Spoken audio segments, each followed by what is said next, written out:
happen. Okay, I'm gonna finish this sentence we were in, and then I'm gonna scoop back and like pretend we just started. Yeah. So we were just talking about like when to work on yourself and change and when not to.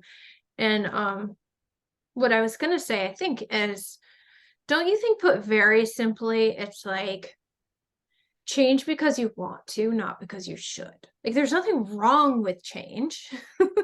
Sure. If you want to change, but changing to make Sure. yourself better for society, to make yourself better for other people, to make yourself like more productive in the world, or even more like purposeful in the world, all of it, then we're Yeah. in like no bueno territory. It's like, Absolutely. yeah.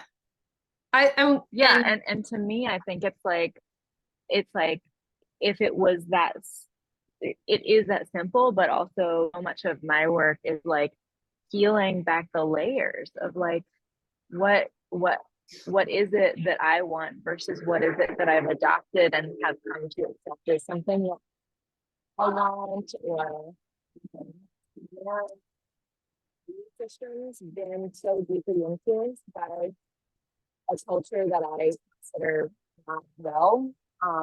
That I'm like, I maybe, for example, like even just with my own anxiety around visibility, I'm like, well, do there's a part of me that wants to change that because it's not allowing me to show up fully. But also there's this judgment I have about not wanting to be visible, where I'm like, I should want to be visible right. and So like it's like share what's, myself. yeah, like what's driving the want then becomes Yes. complicated. Yeah. Yes. So then I'm like, Nuance. okay, what is Yeah, that? Where is that coming from? Um, totally. Yeah, yeah. but I think even if you, okay, if you wiggled that back down, so the visibility, like I want to show up.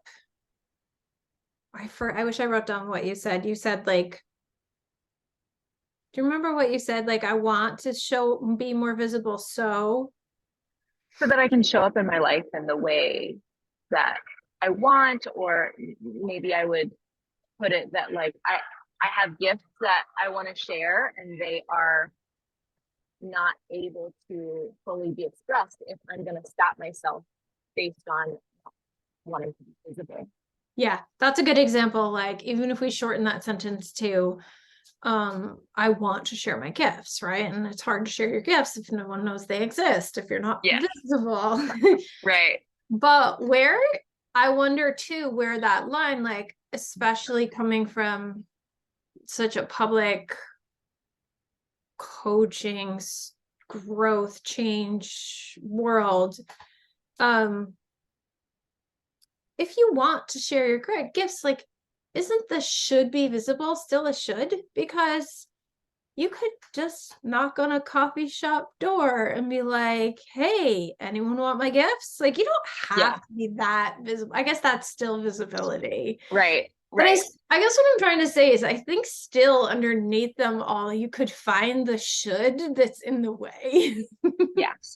Totally. Totally. Yeah. And that's to a degree where you have to just like back up and let go a little bit.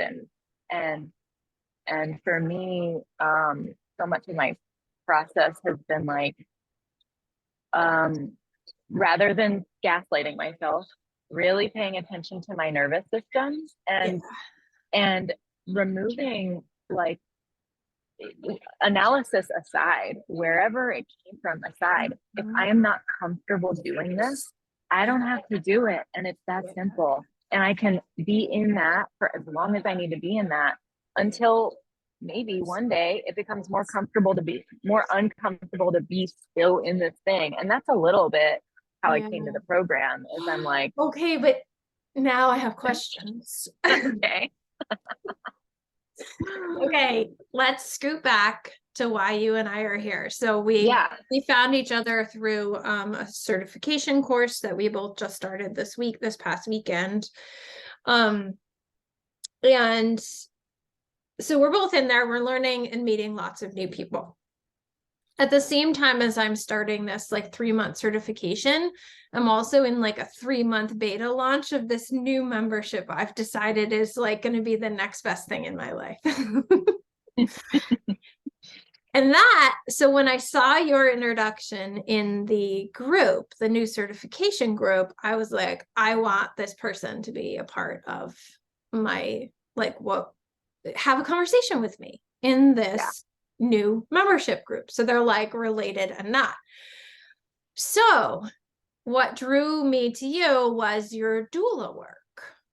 And having had doula experience, and I was like, ooh, this is fun. I'll get to have like an interesting, brainy, coachy conversation with a doula. Because I think, like, obviously I want lots of doula work integrated into the membership. But now here's where I got excited just when you were talking. So you said, like, I want to pay attention to my nervous system and take as long as I need to take. And I was like, yeah, but there are times in life where we can't do that. And that is exactly what you and I do when we do. The last birth I was at was in May, and it was my niece. And before that was like my other niece in July. Like, I haven't been actively at births for a while. But when we're doula-ing, and we can talk more about what doula-ing is, but when we're doula-ing someone through such a deep transformation like birth, postpartum, becoming a mother, like, there's a balance of like, my nervous system says no, and survival, necessity, responsibility says yes. So we can make that, because we're socially programmed to like believe motherhood is so important. We can be like, yes, I need to figure out how to take care of my nervous system through this, but also know when to like push through and override, and kind of like, you were using the language of like gaslight, but sometimes you really do have to override to get through some of the shit that comes up in birth and postpartum and mothering, sure. right? And so we've been super socialized to believe that mothering is worth that. Like, you just do it, and everyone accepts that you just do it. Right. But when we talk about things like coaching or personal growth or supporting people through those kinds of changes that we do as coaches, we're not yet socialized to believe those are important enough to override the nervous system. So I'm not making any conclusions here, because it's what I do at all in any of my work, but it's a fascinating look at that line of like, when do I push through the nervous system, and when do I slow down and take all the time that I need? Like, we can't tell a new mom to take all the time she needs to like come back to her center before she takes care of her newborn. Like, we just can't. Right. Right. Well, and that's an interesting point, because I feel like maybe, when I say nervous system, like following the nervous system, to me, it does not mean my nervous system is happy all the time. By far, that is not the case. Yeah. But what is happening is I am being honest with myself about what it is telling me, and I'm spending a lot of time, maybe not a lot of time, but I'm making it a study to understand myself in that way. And it is a first of all, I mean, it's an extreme privilege to be able to regulate your nervous system most of the time. I mean, that sounds, and especially in context to motherhood, especially in context to something like birth work. But yeah. Well, I like that you use the word regulate, because it is an extreme privilege to be able to regulate your nervous system. But might it not, this could be my own privilege coming in, might it not be a privilege to okay, wait. Might it be more accessible to more people to be in study and radical honesty about our nervous system, right? So like it's absolutely a privilege to tend to and regulate your nervous system Sure. in many cases. Yeah. But could we all, no matter our circumstances, systemically problematic or just individually problematic, could we all go back to that other place you were just talking about, which is like more radical honesty about what's happening in our nervous system, Yeah. and more self-study around like, what am I feeling and how do I need to take care of myself and how do I, okay, but I just use that language. My brain's exploding a little. I know. It's really like really specific material we're getting into. I think it's a both and thing Yeah. because Yeah. we can say, you know, even cultivating and building the tools again, when we recognize that the baseline here is a society that is not designed and not set up for us to support ourselves and nourish mothers and nourish life in general. Like when that's the baseline, it takes us almost stepping um, out of that flow in order to cultivate the tools to regulate, in order to cultivate the practice of witnessing ourselves. If you are trying to get food on the table, and I'm not saying it's impossible for you to regulate. Some people have learned to regulate because of an absolute necessity, because that their life is full of friction and they have to regulate, they have had to learn under all of this pressure and stress. So amazing. Humans are amazing, basically. Humans are capable of so much and so resilient. And also, it's just, I would say it's far more accessible to some people to take the time to cultivate those tools. Yeah. And even just having like time freedom, which is really, I think when most people, when people want money, what most people are saying, like when they're like, I want to be rich, you know, not just money to get food on the table, when they're like wanting money, what they want is time freedom. Yeah. That, you know, we want autonomy with our day. We want to be able to do what we want with our energy and not be worried about getting food on the table or something. Yeah. So It's like time so freedom. when we have more access to that, yeah, You yeah, want joy for, you want the yeah, freedom to absolutely. experience pleasure in your life. Like, Yes, yeah. exactly. Yeah. Yeah. Yeah. And you want the freedom to, even if you're having a shitty day, to be like, I'm not getting out of bed. Like that is freedom right there, you know? So of course we want joy, but also just like the ability to follow wherever we take ourselves Yeah. quickly, you know? Um, Yeah. so yeah, gosh, I don't even know, I like, don't where did either. I This is why.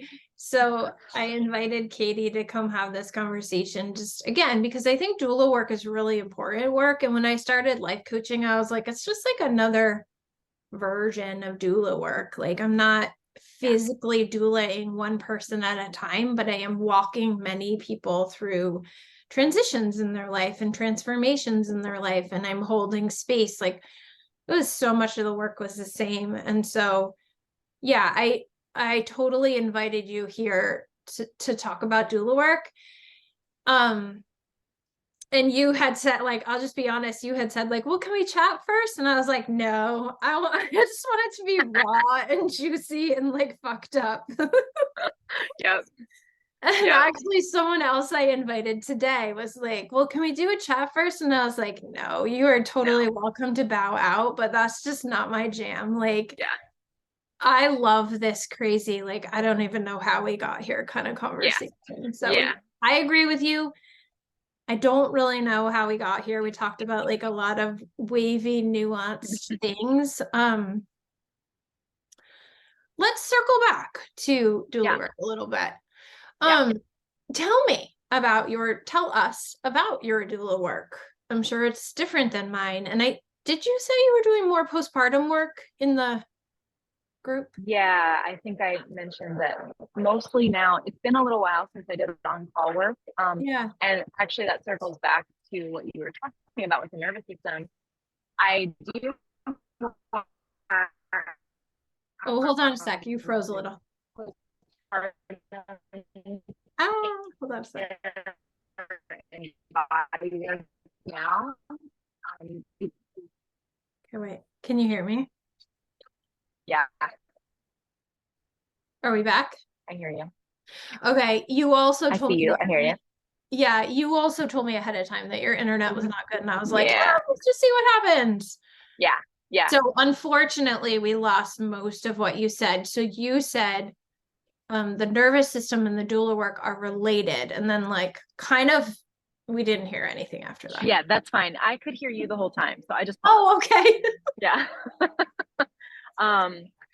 Yeah, our conversation about the nervous system and doula work, it Yeah. kind of comes back to that because I stopped doing on-call work because my nervous system, I never found the answer for that, right? Yeah. It was a constant state of overriding myself. And Yeah. based on some other choices I made around my doula work, I basically chose the most difficult way to do it, which was I had no partner. There was no call schedule. I Yeah. was the person. Mhm. And I chose that deliberately at first, but Yeah. after 10 years of doing that, I also chose to not, my doula work was not the way that I paid my bills. And that was important to me because what I didn't want was to take on a birth because I needed a certain number per month. Mhm. And then whatever material that came from the last birth, maybe there was some traumatic material I was carrying and I was not unpacking it quickly enough, but I'm showing up to another birth and I'm bringing all of that with me. So to me, it was really important that I separated my financial self from my birth work. Okay. And so as a result, I was lucky to be able to do that by finding a job that I worked full time. But I said from the start, I said, birth Yeah. work is number one. If I get a phone call, I'm out. I'll see you in a few days, maybe. I have no Yeah. idea. Totally. And I was lucky enough to have somebody be like, yeah, we can do that. And Wow. but that still meant that I had work waiting for me when I was done with the Yeah. birth. And Yeah. so it's the trade-off. But working full time and doing birth work in the way that I was, where I was gone for 6 days. I was out of labor and birth for 6 days one time, getting maybe 12 hours of sleep cumulatively through those 6 days. Yeah. It's not it's not cute. It's not not like cute. it's not cute. I was So like, of all the like, do you have children? I don't. Okay, well, I have 3 children. I've had a miscarriage, I've had an abortion, like I've had a lot of weird health stuff. That feeling of coming off like way too many hours awake from a like doula world, I cannot match that to any other feeling. It is like zombie land. I cannot believe people who are parents are also doulas. I just I cannot. had It's amazing to me. 2 kids when I was in active doula work, and I was going to like sometimes 3 or 5 births a month. And I just had such a great support system, so they would help rally with childcare and stuff. But that feeling is no joke, like to come No joke. because you are on, and you are overriding your own needs to welcome this life and this family and this mother into their next journey. Mhm. You are it's almost impossible to not ignore your needs. Like, I don't know. Yeah. I Yeah. mean, yeah. And to some extent I'm like, well, doula work exists because community doesn't exist the way it used to, right? I would love to live in a world where doula work is irrelevant because we have all of our support systems just Yeah. cycling in and out as needed, but that's not the world we live in. So we created a job where we get paid and we show up for these people. And it's beautiful and it's amazing, but it's not a sustainable practice for humans, I don't think. And some people are you know, maybe built for it in a different way, but I can just speak for myself and saying like that I was so deeply called to that work. And actually I came to that work um, by means of, well, I was drawn to the work and avoiding it for many years until I had my own abortion. And the Mm-hmm. abortion was what triggered me being like, I'm not, I'm not pausing this anymore. I'm doing this work. Right. Yeah. So there was a deep call in me to do the work. And that was the thing that got me to show up and override over and over Yeah. again. But eventually it came at a cost to my health and I got really sick. And I just, it really shook me to my core and changed me to the point where I realized, Yeah. you know, I want to say yes to this birth, but I can taste the nervous breakdown. I can taste it when I am being asked. So I have to say no, you know? Migraines I would get like toward the end of my time, like those migraines. Like, Yeah. and it became this association thing where I'd step one foot into a hospital and like I knew that migraine was coming and I was like, oh my God. And I was good. Like, I'm really proud of my doula work. I'm really proud. Like, I love those families. I love that work. Like, I love the way I did it. It was came easy to me. Yeah. Um, but man, it really, really fucked me up. Yep. Yeah. And I don't have the answer, you know. Yeah. I have friends who are doing doula work and they're like, we are really committed to it not being a burnout situation. And I've just studied them and been like Yeah. watching how they do it. And I'm like, that's beautiful. And they are still now burnt out. So I'm like, okay. No, I know. Um, so because of this experience with the on-call work, you're shifting to or have already shifted to postpartum doula work. We never Yeah. even really defined doula work. So why don't you define postpartum, what that means for you as a postpartum doula? Yeah, I think postpartum is one of the most important and most underrated times in anyone's life. Yeah. And just I already was doing that care when I was working as a doula, a birth doula as well. Yeah. I would stay on, Yeah. but now just for me, tending to the postpartum time is like tending to the life of the family for the next 5 decades, really. You know, it's like Yeah. that's what it feels like to me. Is every every day postpartum is it's so defining to the health of that mother, the health of that family in general. Yeah. Um, and so to me, it feels like a really sweet way to engage that birth space without me putting myself in a position where I'm overriding my nervous system. Yeah. So that looks like cleaning, cooking food, coming in and just surveying. This is a lot of the skills that Yeah, you like get from being at a noticing. birth. Yeah. Yeah, a lot of the things that you learn from being a birth doula, like tending to the scene, paying attention to what's going on, noticing what occurs to you know, that comes into play postpartum too. You just walk in and go, okay, like, where are we today? What's happening today? What's arising?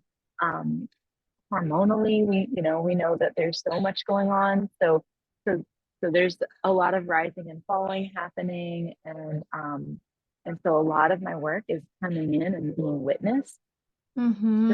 just simply being witnessed. Um, and really actually one of my favorite part of um, postpartum care and part of what I think this coaching work is going to come into play for me is I love weaving the story of someone's birth with them. Mm-hmm. Um, Yes. and so at that, there's that time, right postpartum there where it just happened, you know, and it's like it's not it's almost it's a memory, but it's like in this gooey state that's like so amorphous and still making sense of it, still processing it. Yeah.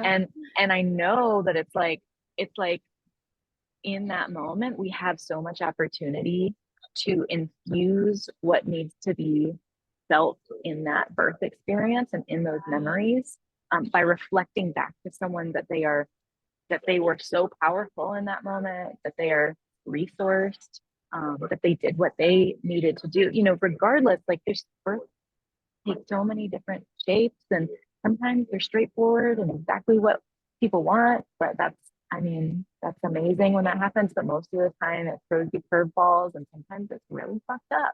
Yeah. So it's like if we can be with whatever version, whatever the circumstances were, reflect back someone's power in that, so that that's what they're carrying into their parenthood, Oh, so good. and that's how they see themselves moving Yeah. forward. Yeah. I mean, a lot of the, just for listeners, like we really just started this certification, but the premise is like our brains are malleable and so are our memories. And like I love the way you describe that. Like it's this like gooey that's your language. Like it's this gooey state of being, and it is super malleable, and who you're around and how they're tending to you and caring for you. And it is like a very suggestive place. And so if you have like loving, nurturing, powerful, strong suggestion, that is exactly how it becomes. You said earlier, like every day is so defining. And that is why, because it's literally pulling yourself back together, and you can change the way you get pulled back together no matter what the birth experience was like, which is just amazing. But I never really thought about it quite the way that, and couldn't have until like today. Because we had that weekend experience, and like the way you languaged it, it's a beautiful thing. And I think a takeaway for people in this, people who are listening who are part of the membership, the full spectrum space membership, I want us to be able to let all of our reproductive experiences, not just the births, be something we can do the same thing with, right? Like we can sculpt them and shape them and integrate them into our lives, our whole lives, not like that was my abortion chapter and that was my ovarian cyst chapter and that was my birth chapter. Like it all is one big sculpture. And we have the power to make it what we want it to be in many ways. My like one of my I love a lot of what you said, but I am a person who chooses a word for the year, and I chose weave, which is like such a weird word, but you said weaving, and it's like I feel like this is the year where I did the birth doula work. Like I went to some midwifery school before that and like had my own kids. Then I got deep into the abortion work.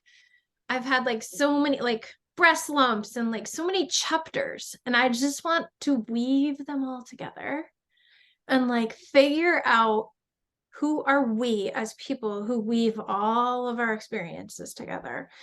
So I really loved when you used the word weaving too. I was Yeah. like, circle. I like this person even more now.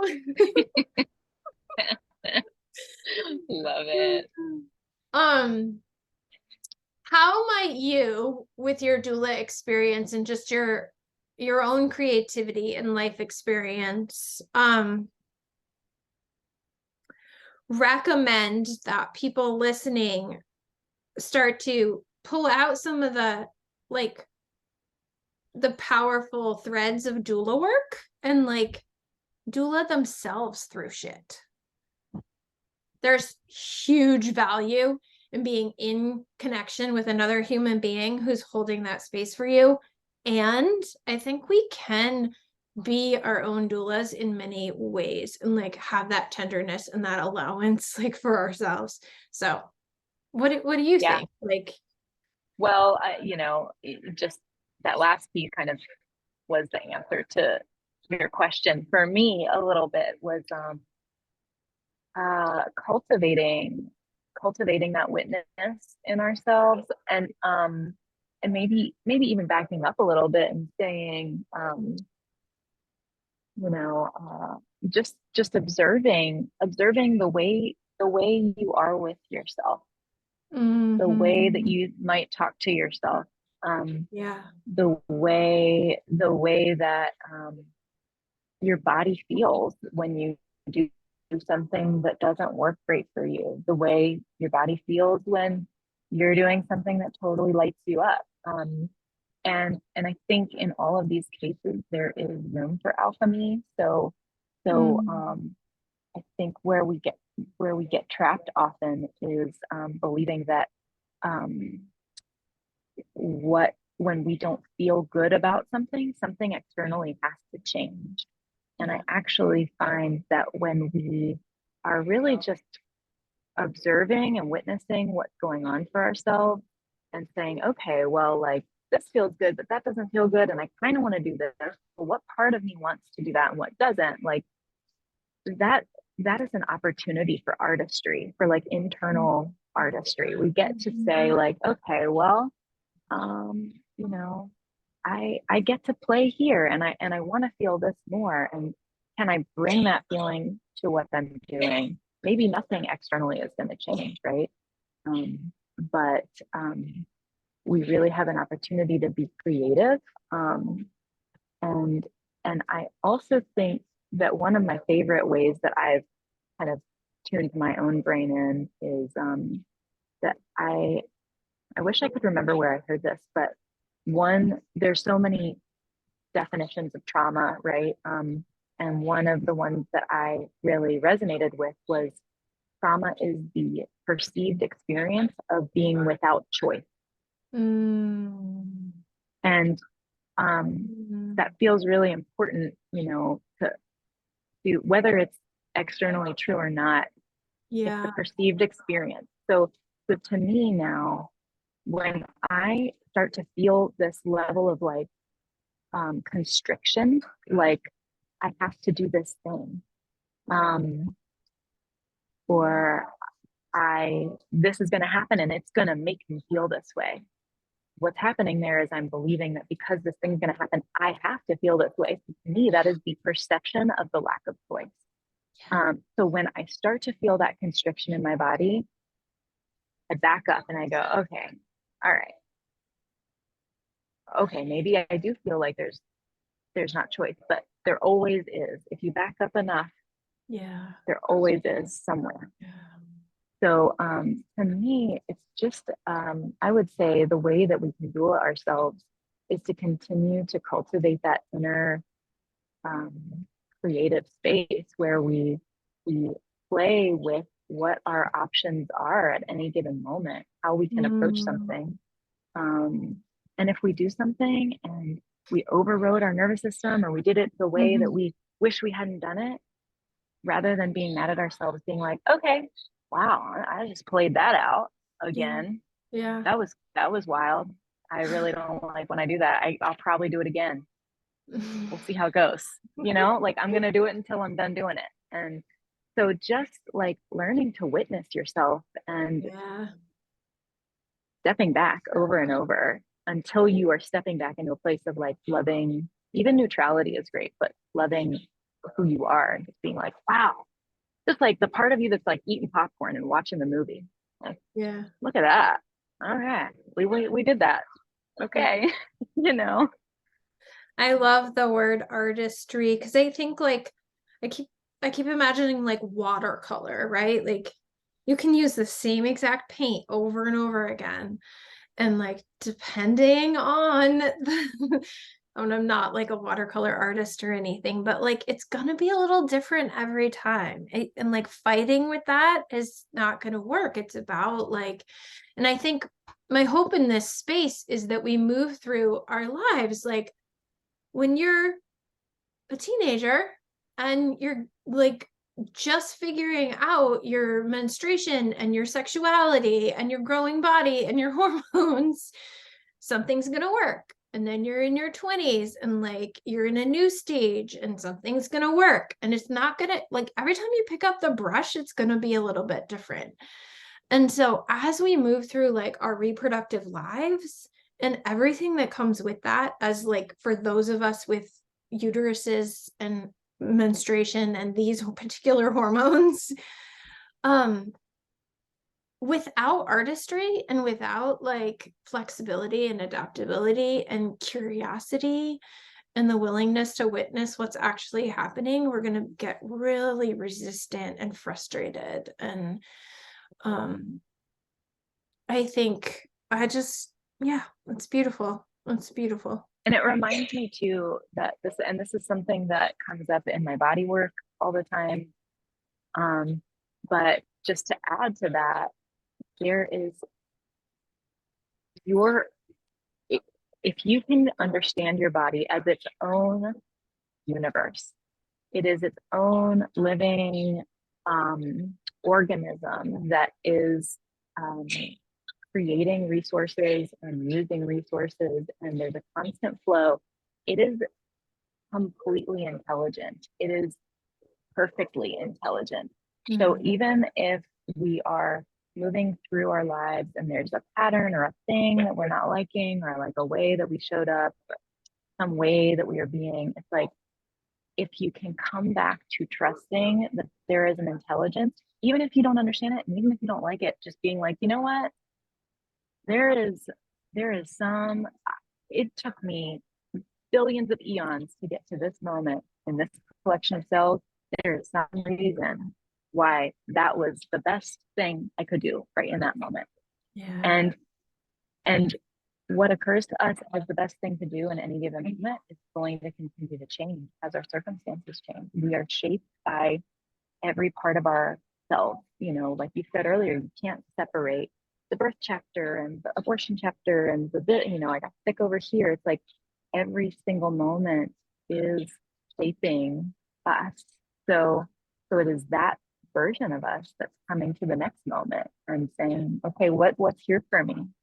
Mm-hmm. So there's just a deep intelligence in that. And when I can trust that, it's really creates some softness for me. Yeah. I love this. It's like, here I am. What's here for me? Mm-hmm. Here I am. Yeah. What's here for me? Yeah. It's so good. Well, that was really fun. So fun. I hope that, you know, we got to the things you wanted to get to. There was no hope. I was just like, this is a human I want to have a conversation with. And if it's a human I want to have a conversation with, someone will want to listen to that conversation. That's literally how I operate. So yeah, it was perfect. Love it. If people want to find you or learn more from you, I know that visibility is something you're still playing with. But is that possible? Like, can people find more of you? Yeah, so I am mostly working in San Diego. I go to and from Asheville, North Carolina as well. So I'm mostly doing body work right now. My body work is between 90 minutes and 3 hours. So I really like to sink in with people. Wow. And then in San Diego right now, I'm in a position to be doing some postpartum care. And eventually I'll be doing placenta encapsulation as well. Nice. But you can find me at my website. It's threshold-body.com. Okay. And it will keep evolving. It sure will. Threshold. Sure. Did you say dash body? Dash body. Okay. Cool. Yeah. All right. Well, this was really fun, and I'm excited. We have 3 more months to play in this certification space. Me too. Yeah. So fun. We'll see what happens. Bye. Bye, Amanda.